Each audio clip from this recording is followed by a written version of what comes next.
রাজনৈতিক হীন স্বার্থে ব্যবহার করে ভোটের পরিবেশ বিঘ্নিত করার পরিকল্পনা কিনা সন্দেহ বিএনপির। নেতাদের নামে কুরুচিপূর্ণ বক্তব্যের প্রতিবাদ, আন্তর্জাতিক ষড়যন্ত্রে জড়িত কিছু ইসলামী দল।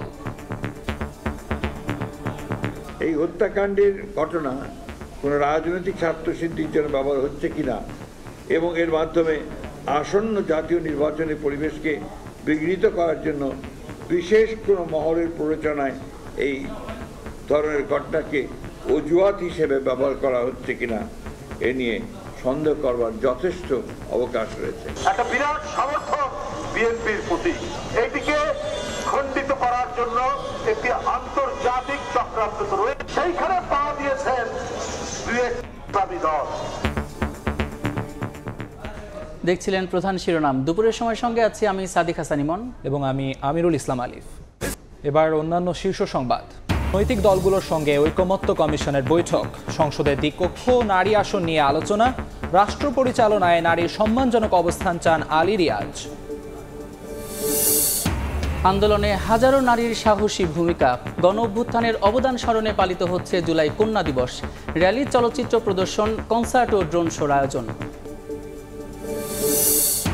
আওয়ামী লীগের রাজনৈতিক এজেন্ডা বাস্তবায়নের সহযোগী সিআরআই-এর নথির খোঁজে দুদক, সূচনা ফাউন্ডেশনের দান ও অনুদানের নথি জব্দেও এনবিআরকে চিঠি। এবং পোশাক খাতের কম উৎপাদন খরচ যেন আশীর্বাদ, মার্কিন শুল্কে ভিয়েতনাম সুবিধা পেলেও এগিয়ে বাংলাদেশ। আলোচনায় শক্ত অবস্থানে থাকার পরামর্শ অর্থনীতিবিদদের।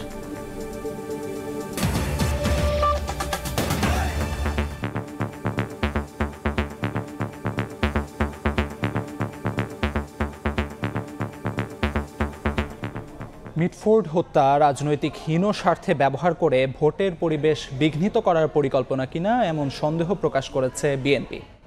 সংবাদ সম্মেলন করে দলের শীর্ষ নেতাদের নামে কুরুচিপূর্ণ বক্তব্যের নিন্দা ও প্রতিবাদ জানিয়েছেন বিএনপি মহাসচিব মির্জা ফখরুল ইসলাম আলমগীর। এদিকে বিএনপিকে হেয় করার আন্তর্জাতিক ষড়যন্ত্রে কয়েকটি ইসলামিক দল যুক্ত হয়েছে বলে অভিযোগ করেছেন দলের সিনিয়র যুগ্ম মহাসচিব রুহুল কবির রিজভী। মিটফোর্ড হত্যা ঘিরে বিএনপির বিরুদ্ধে ষড়যন্ত্র এবং ভাইস চেয়ারম্যান তারেক রহমানকে নিয়ে কুরুচিপূর্ণ মন্তব্যের বিরুদ্ধে সোচ্চার দলটির শীর্ষ নেতারা। সোমবার সকালে গুলশানে দলের চেয়ারপারসনের কার্যালয়ে সংবাদ সম্মেলন করেন মহাসচিব মির্জা ফখরুল ইসলাম আলমগীর। উপস্থিত ছিলেন স্থায়ী কমিটির সদস্যরা। হত্যাকাণ্ডকে রাজনৈতিক স্বার্থ সিদ্ধির জন্য ব্যবহার করে নির্বাচনের পরিবেশকে বিঘ্নিত করার পরিকল্পনা কিনা এমন সন্দেহ প্রকাশ করেন মির্জা ফখরুল। এই হত্যাকাণ্ডের ঘটনা কোনো রাজনৈতিক স্বার্থসিদ্ধির জন্য ব্যবহার হচ্ছে কিনা এবং এর মাধ্যমে আসন্ন জাতীয় নির্বাচনের পরিবেশকে বিঘ্নিত করার জন্য বিশেষ কোনো মহলের প্ররোচনায় এই ধরনের ঘটনাকে অজুহাত হিসেবে ব্যবহার করা হচ্ছে কিনা এ নিয়ে সন্দেহ করবার যথেষ্ট অবকাশ রয়েছে। নৃশংস হত্যাকাণ্ডের অন্তর্নিহিত কারণ অনুসন্ধানের জন্য আমরা উপযুক্ত ব্যক্তিবর্গের সমন্বয়ে একটি তদন্ত তত্ত্বানুসন্ধানী কমিটি গঠনের সিদ্ধান্ত নিয়েছি।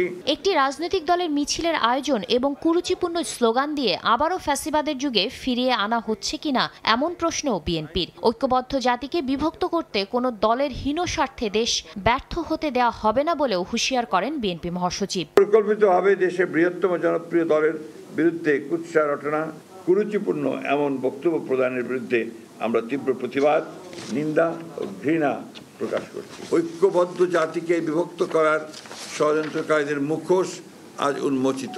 গুটি কয়েক রাজনৈতিক ষড়যন্ত্রকারীর প্রচেষ্টায় বাংলাদেশ ব্যর্থ হতে পারে না। ফ্যাসিবাদের অনুপ্রবেশের যে কোনো ঘৃণ্য ষড়যন্ত্র আমরা এই বাংলাদেশে বাস্তবায়িত হতে দেব না। একই দিন প্রেস ক্লাবের সামনে চিকিৎসকদের সংগঠন ড্যাবের প্রতিবাদ সমাবেশে অংশ নেন বিএনপির জ্যেষ্ঠ যুগ্ম মহাসচিব রুহুল কবির রিজভী। বলেন, দলটির প্রতি জনগণের সমর্থন ক্ষুণ্ণ করতে আন্তর্জাতিক ষড়যন্ত্রে যুক্ত রয়েছে কয়েকটি ইসলামিক দল। এটা নিশ্চয়ই রাষ্ট্রের অত্যন্ত গভীরে অথবা এমন ব্যক্তিরা করছেন যাদের সাথে আন্তর্জাতিক কোনো শক্তির সম্পর্ক রয়েছে। দলের বিরুদ্ধে ষড়যন্ত্রে পা না দিয়ে সবাইকে সতর্ক থাকার আহ্বান জানান বিএনপি নেতারা। শাতিলা শারমিন, সময় সংবাদ, ঢাকা। স্বৈরাচার পতন হলেও সিস্টেমের বদল হয়নি। আগের চাঁদাবাজি সিস্টেম এখন বহাল রেখেছে একটি দল। পটুয়াখালীতে পদযাত্রায় একথা বলেছেন এনসিপির আহ্বায়ক নাহিদ ইসলাম। দেশ গড়ার প্রত্যয়ে এনসিপির জুলাই পদযাত্রায় সকাল থেকে খণ্ড খণ্ড মিছিল নিয়ে যোগ দেন নেতাকর্মীরা। শহরের সার্কিট হাউস রোড থেকে পদযাত্রা শুরু করেন এনসিপির আহ্বায়ক নাহিদ ইসলাম, দক্ষিণাঞ্চল মুখ্য সংগঠক হাসনাত আবদুল্লাহ, সার্জিস আলম সহ কেন্দ্রীয় নেতারা। এ সময় তারা শহরের বিভিন্ন সড়ক প্রদক্ষিণ করে সাধারণ মানুষের সঙ্গে কুশল বিনিময় করেন।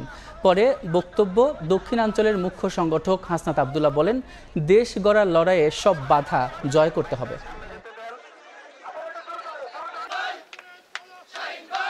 এনসিপি থেকে মানুষের প্রত্যাশা দিন দিন এই প্রত্যাশার পারদ বাড়ছে। এই প্রত্যাশার পারদের সাথে সাথে আমাদের দায়িত্ব বাড়ছে। এখানে যতজন মানুষ এসছেন, আপনাদের বাংলাদেশের প্রতি দায়িত্বশীল হতে হবে। আমাদের পরবর্তী যুদ্ধটা আরো বেশি কঠিন। আমরা বলতে চাই, বাধা দিলে বাঁধবে লড়াই, এবং এই লড়াই আমাদের জিততে হবে।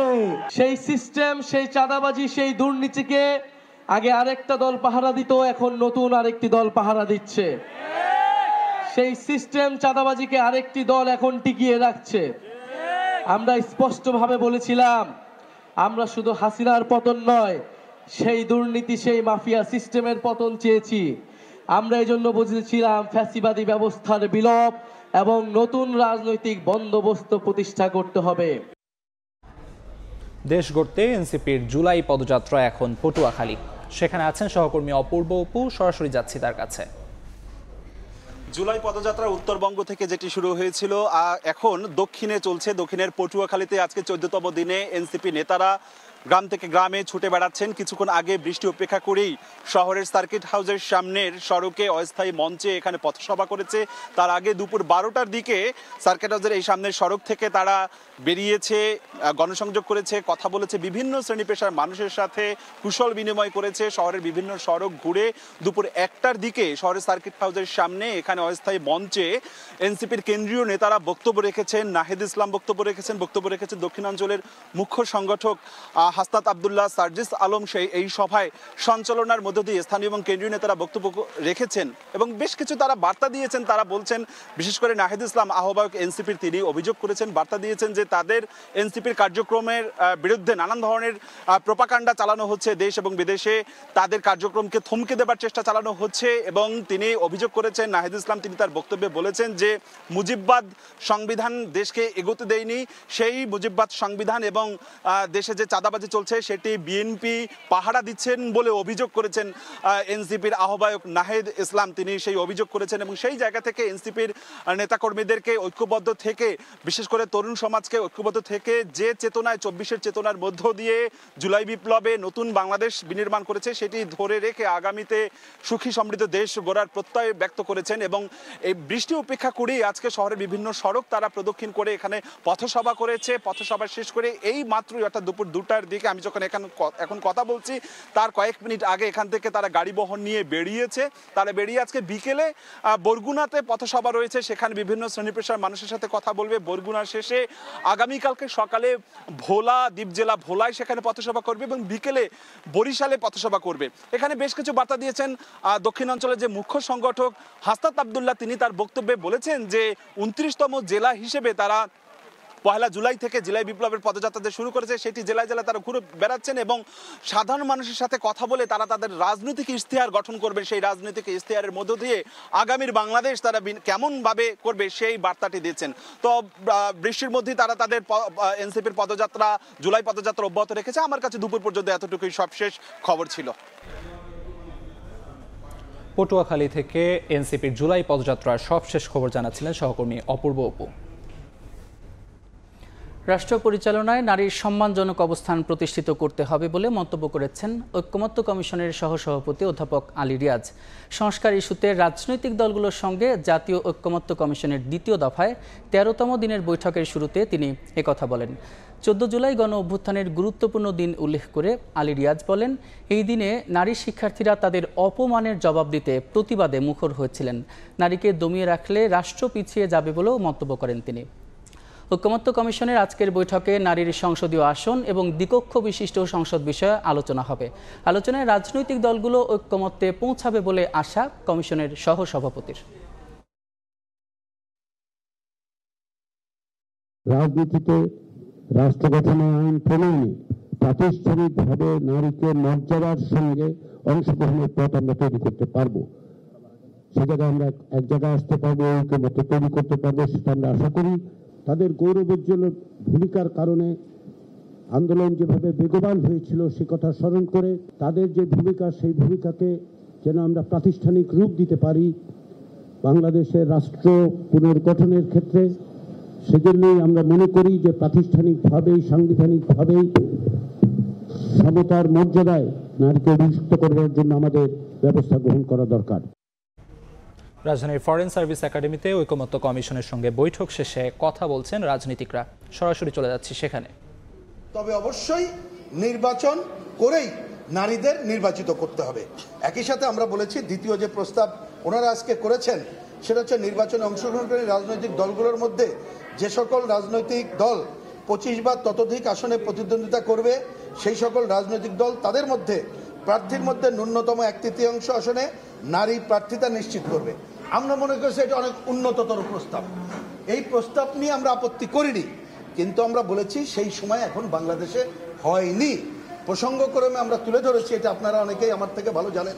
আমাদের আরপি অনুযায়ী আমরা যারা নির্বাচন কমিশনে নিবন্ধন নিয়েছি আমাদেরকে কিন্তু ওইখানে লিখিত প্রথমে আমরা দিয়েছিলাম যে 22 সালের মধ্যে প্রথমে দিয়েছিলাম 22 সালের মধ্যে আমরা এটাকে মোর দ্যান 30% কিভাবে করব, ওইটা পারি নাই। পরে কিন্তু এখনো লেখা আছে 25 সালের মধ্যে করব। এইভাবে আমরা অগ্রগতির ধারায় যাব। তা সেইটা অনেক ক্ষেত্রে হয়নি এইভাবে আমরা আগে আনতে পারিনি বলে আমরা বলেছি এটা উন্নততর প্রস্তাব, কিন্তু এই মুহূর্তে এইটা আসলে বাস্তবসম্মত না, এটা করার দরকার নেই, ওই পদ্ধতিতে আপনারা যান।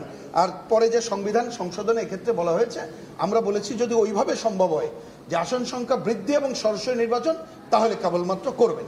এইটা হচ্ছে কথা। আর আমি 1 মিনিট একটু সময় নেই, কারণ বিকালে যে আলোচনাটা হবে আপনাদের কাছে একটু খালি আমাদের দিক থেকে বলতে চাই, কমিউনিস্ট পার্টি এখানে বাসদের নেতৃবৃন্দ আছেন, আমাদের কথা পরিষ্কার।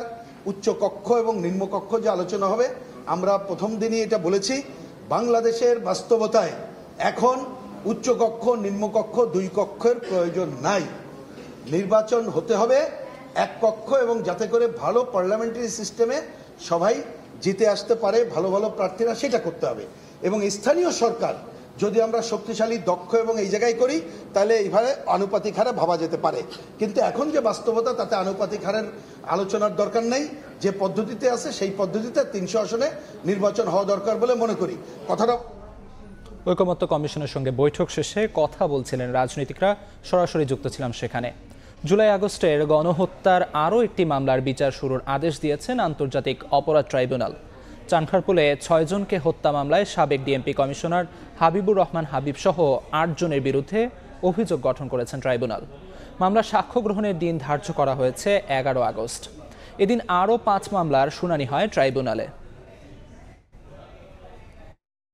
বাবা মাকে লেখা এই হৃদয় বিদারক চিঠি শহীদ আনাসের। 5 আগস্ট শেখ হাসিনা সরকারের পতনের কয়েক ঘন্টা আগে রাজধানীর চানখারপুলে পুলিশের গুলিতে নিহত হন আনাস। শুধু আনাসই নন, সেদিন প্রাণ হারান জুনায়েদ, রাকিব হাওলাদার সহ 6 জন। আনাস সহ 6 জনকে হত্যার দায়ে ঢাকার সাবেক পুলিশ কমিশনার হাবিবুর রহমান হাবিব, সাবেক যুগ্ম কমিশনার সুদীপ কুমার চক্রবর্তী সহ 8 জনের বিচার শুরুর আদেশ দিয়েছেন আন্তর্জাতিক অপরাধ ট্রাইব্যুনাল। খারিজ করে দেয়া হয়েছে আসামিদের অব্যাহতির আবেদন। এই মামলায় সাক্ষ্য গ্রহণের দিন ধার্য করা হয়েছে 11 আগস্ট। হাবিবুর রহমান আবার শেখ হাসিনা এবং আসাদুজ্জামান খান কামাল এবং পুলিশের আইজিপির মাধ্যমে নির্দেশিত হয়েছিলেন। তারা সেখানে ওয়্যারলেস মেসেজের মাধ্যমে হাবিবুর রহমান লেথাল ওয়েপন ব্যবহার করে গুলি করে যে শেখ হাসিনার নির্দেশ ছিল সেটাকে কমিউনিকেট করেন এবং অফিসারদেরকে নির্দেশ দেন গুলি বর্ষণের জন্য। এই 8 জন আসামির বিরুদ্ধে আনুষ্ঠানিকভাবে অভিযোগ গঠন করেছেন।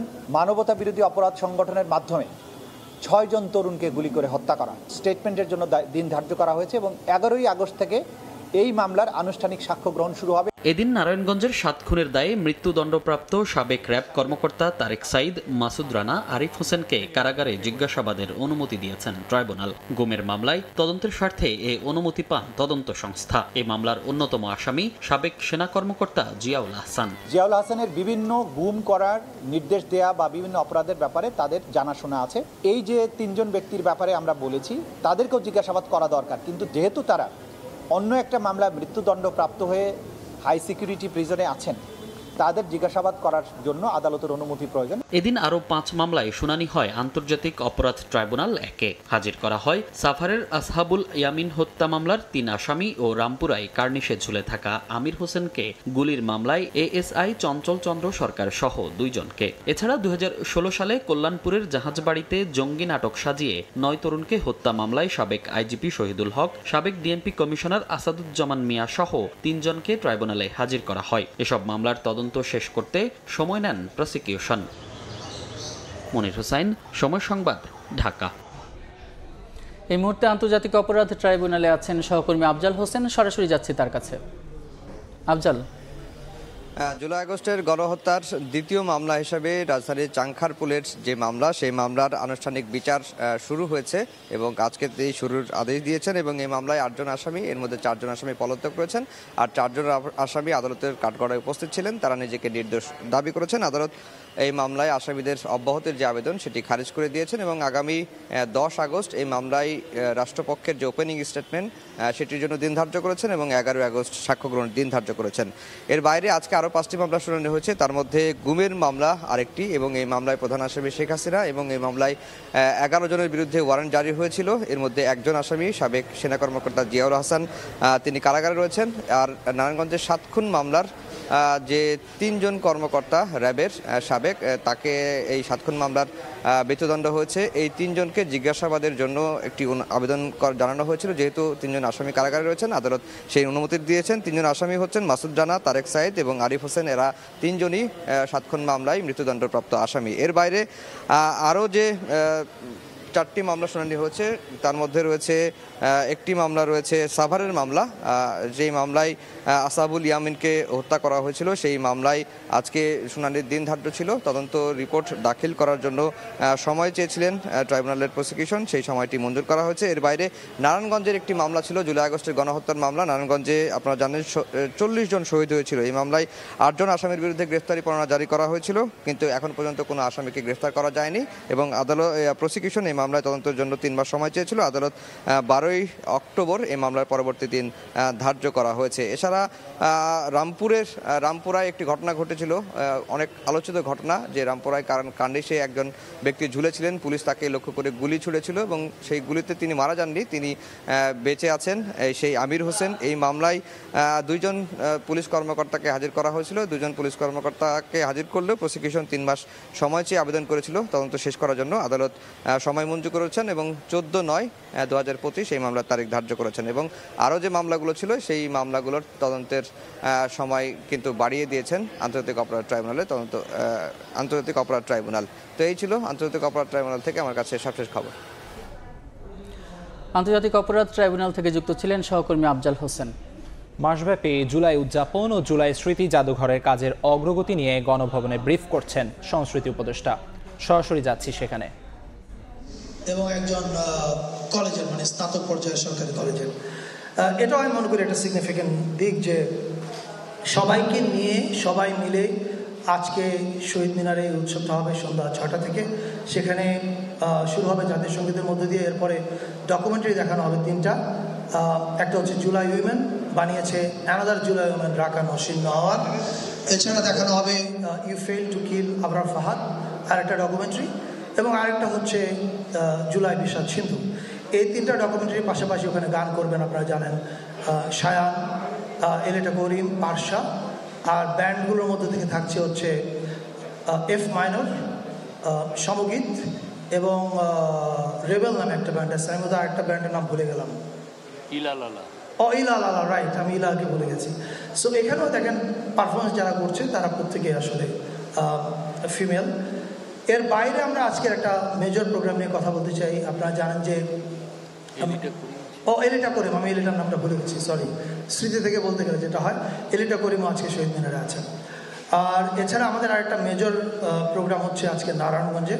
আপনারা জানেন যে 1 তারিখে যখন আমরা প্রোগ্রাম ডিক্লেয়ার করেছি, সেখানে বলা হয়েছিল যে দেশের 64টা জেলায় জুলাই স্মৃতিস্তম্ভ স্থাপন করা হবে। এটা স্থাপনের কাজ আজকে থেকে শুরু হলো নারায়ণগঞ্জের মধ্য দিয়ে। সেখানে আমাদের 5 জন উপদেষ্টা যাচ্ছেন, আসিফ নজরুল, রিজওয়ানা হাসান, আদিলুর রহমান খান শুভ্র, সিয়ার আবরার এবং আসিফ মাহমুদ।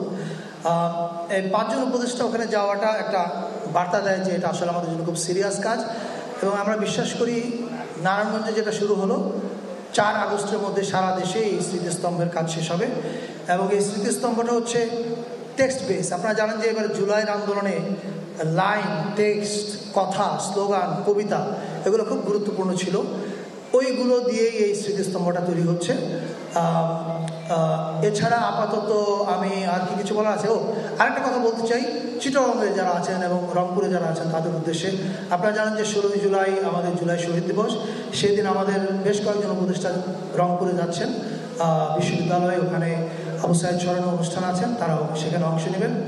আর চিটাগং স্টেডিয়াম, যেটা কাজীর দেউরিতে শহরের ভিতরে, সেখানে অনেকগুলো ডকুমেন্টারি প্রদর্শনী আছে, কনসার্ট আছে চিটাগংয়ের শিল্পীদের এবং ঢাকার শিল্পীদের নিয়ে, এবং শেষে ওখানে একটা ড্রোন আর্ট ডিসপ্লে আছে। ফলে চিটাগংয়ে যারা আছেন তাদের সবাইকে আগাম বলে রাখলাম যে আপনারা প্রস্তুত থাকেন। 16 তারিখ সকালে আমাদের একটা প্রেস কনফারেন্স হবে, সেখানে ওই 16 তারিখের লাইন আপটা বলা হবে। আপাতত আমার তরফ থেকে এতটুকুই। এরপরে প্রশ্ন থাকলে উত্তর দেওয়া যাবে। শারমিন আপা ক্যান টেক ইট ফরওয়ার্ড। ধন্যবাদ। শুভ বিকেল। আজকের যে আওয়ামী লীগের রাজনৈতিক এজেন্ডা বাস্তবায়নের সহযোগী সজীব ওয়াজেদ জয়ের centre for research and information বা সিআরআইয়ের নথিপত্র জব্দ করতে এনবিআরকে চিঠি দিয়েছে দুদক। একই সঙ্গে সাইমা ওয়াজেদ পুতুলের প্রতিষ্ঠিত সূচনা ফাউন্ডেশনে দেয়া দান ও অনুদানের নথিও জব্দ করতে বলা হয়েছে চিঠিতে। দুদকের উপপরিচালক মনিরুল ইসলাম এনবিআর চেয়ারম্যান বরাবর চিঠিতে এসব নথি 1 দিনের মধ্যে সরবরাহ করতে বলা হয়েছে। 2016 ও 2023 সালে এনবিআর থেকে জারি করা প্রজ্ঞাপনে সূচনা ফাউন্ডেশনের আয়কর ও প্রতিষ্ঠানটি অনুকূলে দান বা অনুদানের আয়কর মৌকুফ করা হয়েছিল। সিংহে তালা ভেঙে ঘর থেকে মা ও তার 2 সন্তানের গলাকাটা মরদেহ উদ্ধার করা হয়েছে। পুলিশ জানায় দুপুরে পৌর শহরের TNT রোড খায়রারি এলাকার বাসা থেকে ময়না আক্তার, তার 6 বছর বয়সী মেয়ে রাইসা ও 2 বছর বয়সী ছেলে নীরবের মরদেহ উদ্ধার করা হয়। এ সময় গৃহকর্তা রফিকুল ইসলাম স্পিনিং মিলে নাইট ডিউটি শেষে সকাল 9টার দিকে বাসায় ফিরে ঘরটি তালাবদ্ধ দেখেন। পরে তালা ভেঙে ঘরে ঢুকে স্ত্রী ও 2 সন্তানের মরদেহ দেখতে পান তিনি। পাশের কক্ষেই থাকতেন তার ছোট ভাই নজরুল। ঘটনার পর থেকেই পলাতক সে। খবর পেয়ে মরদেহ উদ্ধার করে পুলিশ। চট্টগ্রামে বেদখল হওয়া 40 একর জমি উদ্ধারে দ্বিতীয় দিনের মতো অভিযান পরিচালনা করছে পানি উন্নয়ন বোর্ড। বুলডোজার দিয়ে গুঁড়িয়ে দেওয়া হচ্ছে গ্যারেজ, ইয়ার্ড, দোকানসহ অবৈধ স্থাপনা। এ সময় কেউ কেউ নিজে থেকেই স্থাপনা সরিয়ে নেন।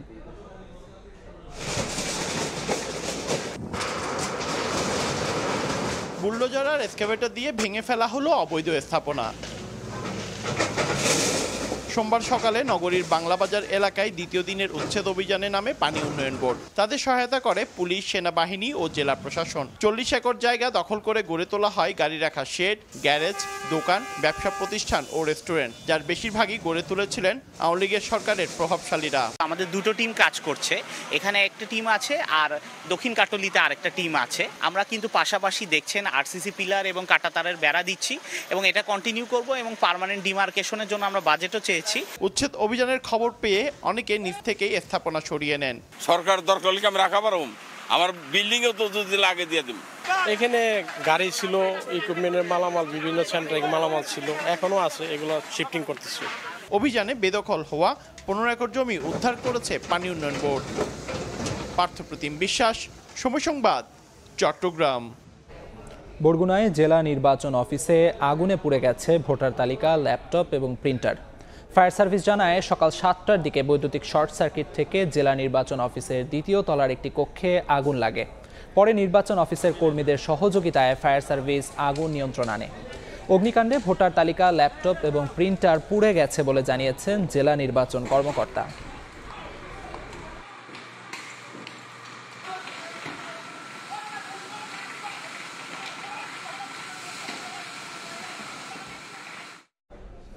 রেলগেট নির্মাণের দাবিতে রেলপথ অবরোধ করে বিক্ষোভ করছেন বগুড়ার সরকারি আজিজুল হক কলেজের শিক্ষার্থীরা। এতে রংপুর এক্সপ্রেস, দোলন চাঁপা এক্সপ্রেস এবং কমিউটার ট্রেনে আটকা পড়েন যাত্রীরা। 3.5 ঘন্টার পর রেল কর্তৃপক্ষের আশ্বাসে অবরোধ তুলে নেন শিক্ষার্থীরা। রেলগেট নির্মাণের এক দফা দাবিতে আন্দোলনে বগুড়ার সরকারি আজিজুল হক কলেজের শিক্ষার্থীরা। সোমবার সকালে কলেজের মূল ফটকের সামনে রেলপথে অবস্থান নিয়ে অবরোধ করেন শিক্ষার্থীরা। রেলগেট নির্মাণের দাবিতে নানা স্লোগান দেন তারা। পরে রেল কর্তৃপক্ষের আশ্বাসে অবরোধ তুলে নেন তারা। এদিকে অবরোধের জন্য উত্তরের 6 জেলা বগুড়া, গাইবান্ধা, রংপুর, কুড়িগ্রাম, লালমনিরহাট ও পঞ্চগড়ের সঙ্গে ঢাকা 3.5 ঘন্টা রেল যোগাযোগ বন্ধ ছিল। স্টেশনে আটকা পড়ে ঢাকাগামী রংপুর এক্সপ্রেস ও একটি কমিউটার ট্রেন এবং কাহালু স্টেশনে পঞ্চগড়গামী দোলনচাঁপা এক্সপ্রেস। ভোগান্তিতে পড়েন যাত্রীরা। এর আগে গত 6 জুলাই কলেজ এলাকার অরক্ষিত রেলগেটে মোটরসাইকেল নিয়ে পারাপারের সময় রাকিব হোসেন মোস্তাকিম নামে হিসাব বিজ্ঞান বিভাগের এক শিক্ষার্থী নিহত হন। পরে 8 জুলাই শিক্ষার্থীদের পক্ষ থেকে 48 ঘন্টার আলটিমেটাম দিয়ে কলেজ ক্যাম্পাসের 2 ফটকে রেলগেট নির্মাণের দাবিতে রেল কর্তৃপক্ষকে স্মারকলিপি দেওয়া হয়। এরপরেও কোনো আশ্বাস না পাওয়ায় এই কর্মসূচি দেন শিক্ষার্থীরা। সরকারি আজিজুল হক কলেজ ক্যাম্পাসের সামনে দিয়ে প্রতিদিন সকাল থেকে বিকেল পর্যন্ত 8টি ট্রেন চলাচল করে। এজন্য শিক্ষা প্রতিষ্ঠানটির প্রায় 30,000 শিক্ষার্থীদের ঝুঁকি নিয়ে চলাচল করতে হয়। আব্দুল আউয়াল, সময় সংবাদ, বগুড়া। ফেনীর বন্যা পরিস্থিতির উন্নতি হচ্ছে, তবে পানি কমার সঙ্গে সঙ্গে দৃশ্যমান হচ্ছে ক্ষত চিহ্ন। অসহায় দিন কাটছে দুর্গতদের। পানি নামতে থাকায় নিজ বাড়িতে ফিরতে শুরু করেছে আশ্রয় কেন্দ্রে থাকা মানুষরা। তবে বেশিরভাগেরই ঘরে ফেরার মতো অবস্থা নেই। ছাগলনাইয়া সদর ও দাগনভূঞার 112টি গ্রামের অধিকাংশ বাড়িঘরই পানিতে তলিয়ে থেকে নষ্ট হয়ে গেছে। এখনও বিদ্যুৎ বিচ্ছিন্ন বেশ কয়েকটি এলাকা। এদিকে মুহুরী, কুহুয়া ও সিলোনিয়া নদীর 36টি অংশে ভাঙন দেখা দিয়েছে। সেগুলো মেরামতে দ্রুত ব্যবস্থা নেওয়ার কথা জানিয়েছে পানি উন্নয়ন বোর্ড।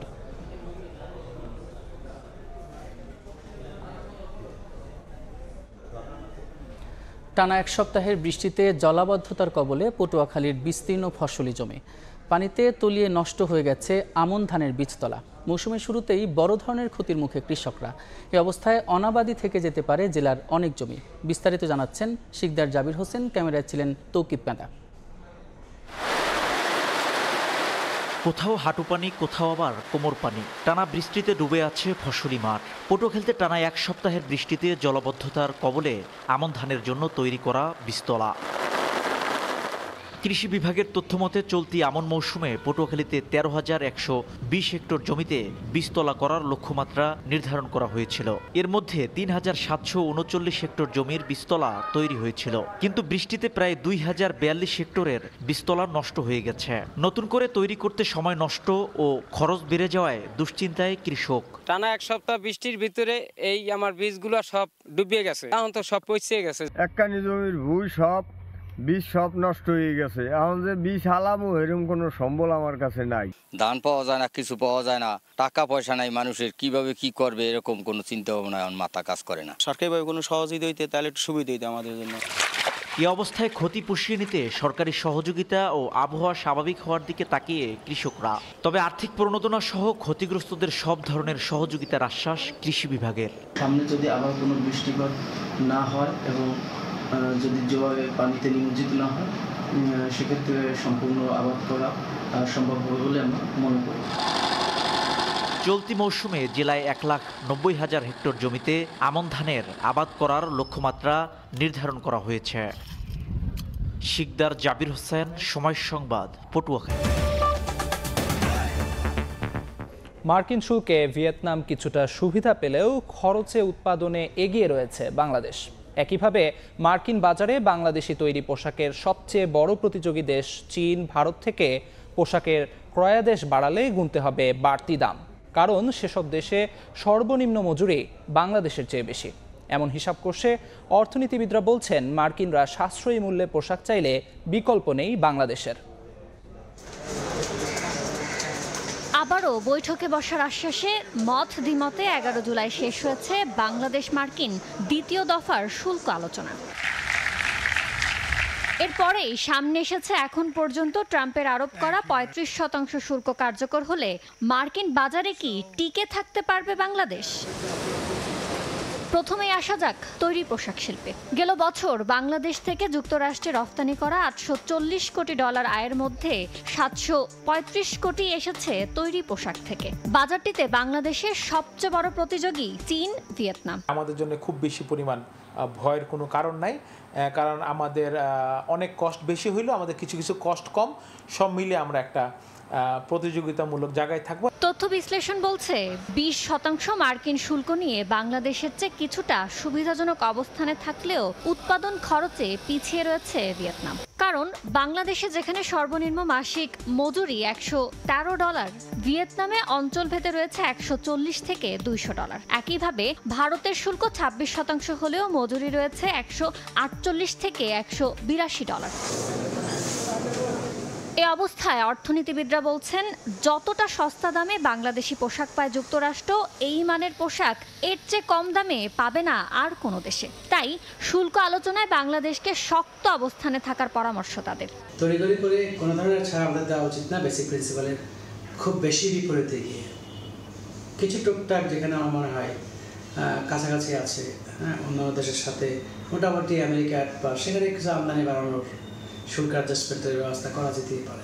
এদিকে ব্রিক্সের সদস্য হয়ে ভারত ও চীনে বাড়তি 10% শুল্ক আরোপ করার হুঁশিয়ারি দিয়েছেন মার্কিন president. 10% charge. That would be India, Brazil. That's right. They have to pay 10%. Yanur Shifat, সময় সংবাদ, ঢাকা। মব সৃষ্টির অপচেষ্টা, শিক্ষার পরিবেশ বিনষ্ট এবং সারা দেশে আইনশৃঙ্খলা পরিস্থিতির অবনতির প্রতিবাদে নয়াপল্টন থেকে শাহবাগ পর্যন্ত বিক্ষোভ মিছিল করবে ছাত্রদল। এই মুহূর্তে সেখানে আছেন রিপোর্টার আহমেদ সালেহিন, সরাসরি যাচ্ছি সেখানে। সালেহিন,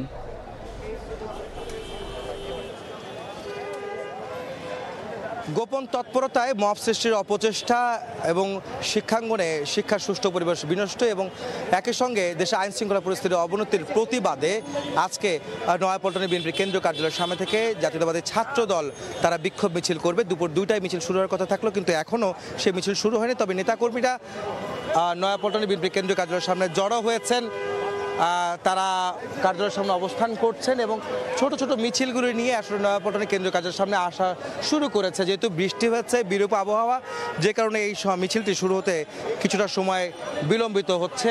এবং আপনারা জানেন যে এই মিছিলের পরে কিন্তু আরও একটি মিছিল এই নয়াপল্টন থেকে শুরু হবে, যেটি ঢাকা মহানগর উত্তর এবং দক্ষিণ বিএনপির আয়োজনে সে একই প্রতিবাদে সেই মিছিলটি হবে, যেখানে আসলে বিএনপির ভারপ্রাপ্ত চেয়ারম্যান তারেক রহমানকে নিয়ে ষড়যন্ত্র, একই সঙ্গে তার বিরুদ্ধে অপপ্রচার, তার বিরুদ্ধে স্লোগান দেওয়ার প্রতিবাদে মূলত আজকের এই পরপর দুইটি কর্মসূচি পালন করছে বিএনপির দুটি মহানগর এবং বিএনপির অঙ্গ সহযোগী সংগঠন ছাত্রদল কেন্দ্রীয় নেতারা দেখতে পাচ্ছেন যে যারা সভাপতি এবং সাধারণ সম্পাদক তারা উপস্থিত হয়েছেন, সিনিয়র সহসভাপতি উপস্থিত হয়েছেন, তারা কিন্তু ইতিমধ্যে কেন্দ্রীয় নেতারা যারা রয়েছেন তারা কিন্তু এসেছেন।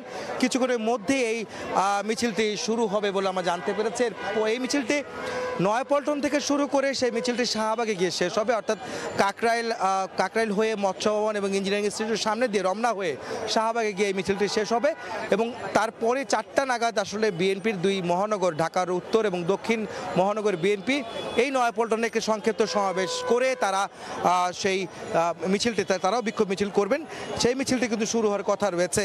তো এই পর্যন্ত যদি বলা যায় যে ইতিমধ্যে ছাত্রদলের নেতৃবৃন্দ তারা রয়েছেন। আপনারা জানেন যে গত 9 তারিখে মিটফোর্ড হাসপাতালের সামনে ব্যবসায়ী সোহাগ নামে একজনকে ইটের বা পাথর নিক্ষেপ করে নৃশংসভাবে হত্যা করা হয়েছে। সেই সময় আসলে সারা দেশে কিন্তু প্রতিবাদের ঝড় বয়ে যায় সেই হত্যার বিচারের জন্য, এবং সেই বিচারের সময় বা সেই যখন বিচারের দাবিতে বিভিন্ন সংগঠন মিছিল এবং বিক্ষোভ করছিল, তখন আসলে বিএনপির বিরুদ্ধে নানা রকমের স্লোগান দিয়েছে তারা। বিএনপির ভারপ্রাপ্ত চেয়ারম্যানের নামে স্লোগান দেওয়া থেকে শুরু করে বিএনপির বিরুদ্ধে আসলে ষড়যন্ত্র অভিযোগ এনেছিল। তো সেই বিষয়গুলির প্রতিবাদে কিন্তু আজকে ছাত্রদল এবং ঢাকা মহানগর উত্তর এবং দক্ষিণ বিএনপি পরপর দুটি কর্মসূচি পালন করবেন নয়াপল্টনের কেন্দ্রীয় কার্যালয়ের সামনে থেকে। তো এই ছিল আমার কাছে এখানকার থেকে সবশেষ খবর। রাজধানী নয়াপল্টন থেকে যুক্ত ছিলেন সহকর্মী আহমেদ সালেহিন। মামলার পাশাপাশি সিদ্ধান্তহীনতার জটিলতা এড়িয়ে অবশেষে নিলামে তোলা হলো 1000 কোটি টাকা মূল্যের পণ্য বোঝাই 475টি কন্টেইনার। চট্টগ্রাম কাস্টমস হাউসের ইতিহাসে সর্ববৃহৎ এই নিলামে 350টি কন্টেইনারের পণ্য প্রথম নিলামের সর্বোচ্চ দরদাতা পাওয়ার বিশেষ সুবিধা দেওয়া হচ্ছে। আটকে পড়া কন্টেইনারের জট কমাতেই এই বিশেষ নিলামের আয়োজন করা হলেও 500 কোটি টাকা বাড়তি রাজস্ব আদায়ের লক্ষ্যমাত্রা কাস্টমসের। শাখাওয়াত টিপুর ক্যামেরায় বিস্তারিত জানাচ্ছেন কমল দেব। অবশেষে জাতীয় রাজস্ব বোর্ড থেকে চূড়ান্ত অনুমোদন আসার পর উন্মুক্ত হয়ে গেছে চট্টগ্রাম কাস্টম হাউজের রেকর্ড সৃষ্টিকারী 475টি কন্টেনার বোঝাই পণ্য বিক্রির ই-অকশন প্রক্রিয়া। এর মধ্যে বিশেষ আদেশের 350টি কন্টেনারের পণ্য বিডাররা প্রথম নিলামে সর্বোচ্চ দর ডেকে কিনতে পারবেন। তবে বাকি 155 কেনার ক্ষেত্রে ভিত্তিমূল্যের প্রথম নিলামে 60% দর তুলতে হবে। এসব পণ্য বিক্রি করে অন্তত 500 কোটি টাকা রাজস্ব আদায়ের লক্ষ্যমাত্রা চট্টগ্রাম কাস্টম হাউজের। যদি আর কোনোটা কন্টেনার কোনো জটিলতার কারণে বাদ না যায়, আমরা আশা করছি অ্যারাউন্ড 450 থেকে 475টা কন্টেনার আমার নিলামে উঠবে। এই কন্টেনারগুলো দ্রুত অকশন হলে আমাদের বন্দরের অভ্যন্তরের যে গুরুত্বপূর্ণ জায়গা সেটা খালি হবে এবং আমরা সেখানে আমদানি কন্টেনার রাখতে পারবো। নিলামে তোলা পণ্যের মধ্যে রয়েছে নানা ধরনের chemical, tiles, gypsum board, garments fabrics, paper, সিরামিকের ফুলদানি, ইঞ্জিন অয়েল, হাইড্রোলিক অয়েল এবং গার্মেন্টস অ্যাক্সেসরিজ, এমনকি 24টি মিক্সার মেশিন গাড়িও রয়েছে নিলামে তোলা পণ্যের তালিকায়। এখানেও উচিত হবে যে মূল্যেই বিড পড়ে সর্বোচ্চ দরদাতাকে অনুমোদন দেওয়ার ব্যবস্থা করা। আমরা আশা করতেছি এই প্রক্রিয়ার জন্য সবসময় বলবৎ থাকে। কাস্টম হাউজের তথ্য মতে সশরীরে না এসেও অনলাইনে দেশের যে কোনো প্রান্ত থেকে এই নিলামে অংশ নেওয়া যাবে। বিশেষ সুবিধাপ্রাপ্ত 350টি কন্টেনার ই-অকশন চূড়ান্ত হবে 6 আগস্ট, আর 125টি কন্টেনার ই-অকশন শেষ হবে 3 আগস্ট। চট্টগ্রাম বন্দরের বিভিন্ন ইয়ার্ডে এ ধরনের অন্তত 10,000 কন্টেনার 10 থেকে 20 বছর পর্যন্ত অপেক্ষায় রয়েছে নিলামের। একদিকে যেমন পণ্যগুলো নষ্ট হচ্ছে, ঠিক তেমনি 1000 কোটি টাকার রাজস্ব হারাচ্ছে Chattogram custom house. Chattogram custom হাউসের নিলাম শেড থেকে কমল দে, সময় সংবাদ। দেশের বাইরের খবর।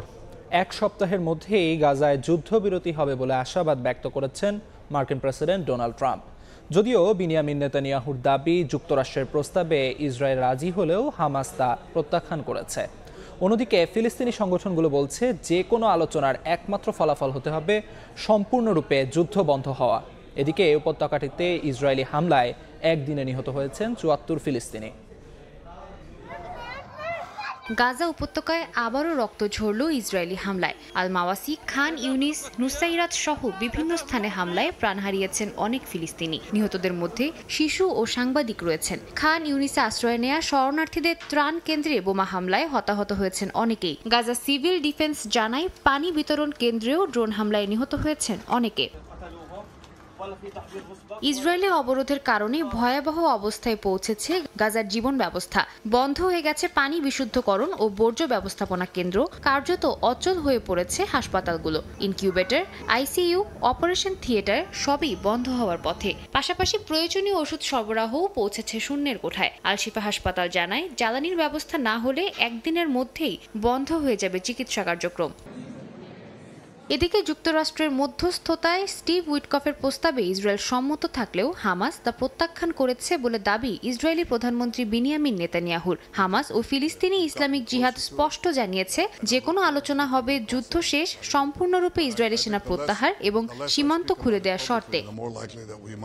অন্যদিকে যুক্তরাষ্ট্রের প্রতিনিধিরা আলোচনার আশায় দোহায় কাতারি কর্মকর্তাদের সঙ্গে সাক্ষাৎ করবেন বলে জানিয়েছে যুক্তরাষ্ট্রের মধ্যপ্রাচ্য বিষয়ক দূত স্টিভ উইটকফ। আর 1 সপ্তাহের মধ্যেই গাজায় যুদ্ধবিরতি হবে বলে আশাবাদ ব্যক্ত করেছেন মার্কিন president Donald Trump. Sadia Tasnim, সময় সংবাদ। যুক্তরাষ্ট্রের কেন্টাকি অঙ্গরাজ্যে একটি গির্জায় বন্দুকধারীর গুলিতে 2 নারী নিহত হয়েছেন। আহত হয়েছেন এক পুলিশ সদস্য সহ আরও অন্তত 3 জন। পরে পুলিশের গুলিতে নিহত হয় হামলাকারীও। স্থানীয় সময় রোববার সকালে অঙ্গরাজ্যের লেক্সিংটন শহরের একটি গির্জায় এই হামলার ঘটনা ঘটে। এতে ঘটনাস্থলেই নিহত হন 2 নারী। এর আগে শহরের বিমানবন্দরের কাছে নিরাপত্তা বাহিনীর এক সদস্যকে লক্ষ্য করে গুলি চালায় ওই হামলাকারী। স্থানীয় হাসপাতালে চিকিৎসাধীন রয়েছেন তিনি।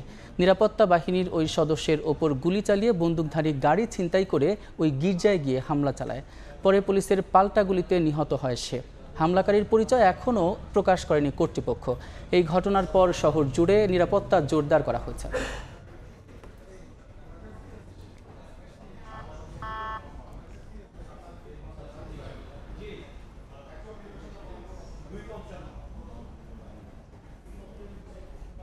এ পর্যায়ে শীর্ষ সংবাদগুলো জানিয়ে দিচ্ছি আরেকবার। সোহাগ হত্যার রাজনৈতিকহীন স্বার্থে ব্যবহার করে ভোটের পরিবেশ বিঘ্নিত করার পরিকল্পনা বলে সন্দেহ বিএনপির। নেতাদের নামে কুরুচিপূর্ণ বক্তব্যের প্রতিবাদ। স্বৈরাচার পতনের পর মুজিববাদ ও চাঁদাবাজের পাহারাদার এখন একটি দল, মন্তব্য নাহিদ ইসলামের। এনসিপির বিরুদ্ধে প্রোপাগান্ডা ছড়ানোর অভিযোগ হাসনাতের।